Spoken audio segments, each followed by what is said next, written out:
They experienced emotional inconsistency growing up, affection one day, coldness the next. And it just depends. It's not necessarily with you and your parents, but it can be. But it could also be your previous and past relationships that have made you feel like this, right? They make you feel like, oh, they're affectionate one day and then they're cold the next day because that's the type of person they are, right? And then they also learn that if you don't chase love, basically, it will leave. So they got to constantly try to, you know, it's that constant reassurance, constant trying to win your love, constant like every they do something, they need to do something else. You didn't answer for 30 minutes, so I assumed, and this is what people they think, you hated me, uh, were cheating, died, all the above, right? And then they'll double text and apologize for double texting, right? You know, they do different stuff like that, like 30 minutes and already, boom, brain is firing.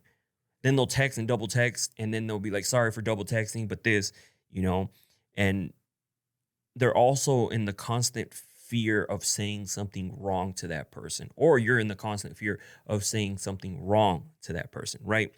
Uh, and sometimes what happens is people will mix or mistake anxiety for chemistry, right?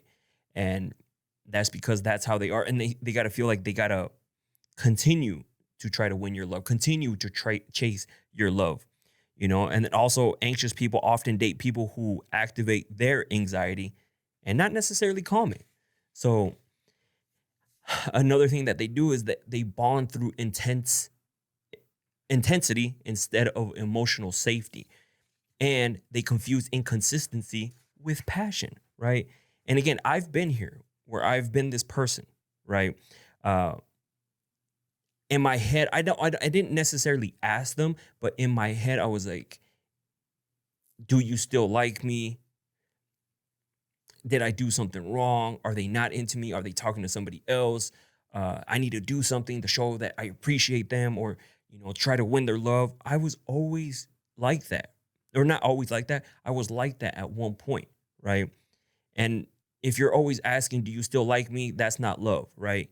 That's an anxious attachment wound, basically talking. Okay, so you have to pay attention to that, and then also know that you're not clingy. You're responding to emotional inconsistency you've experienced before you even knew what love was.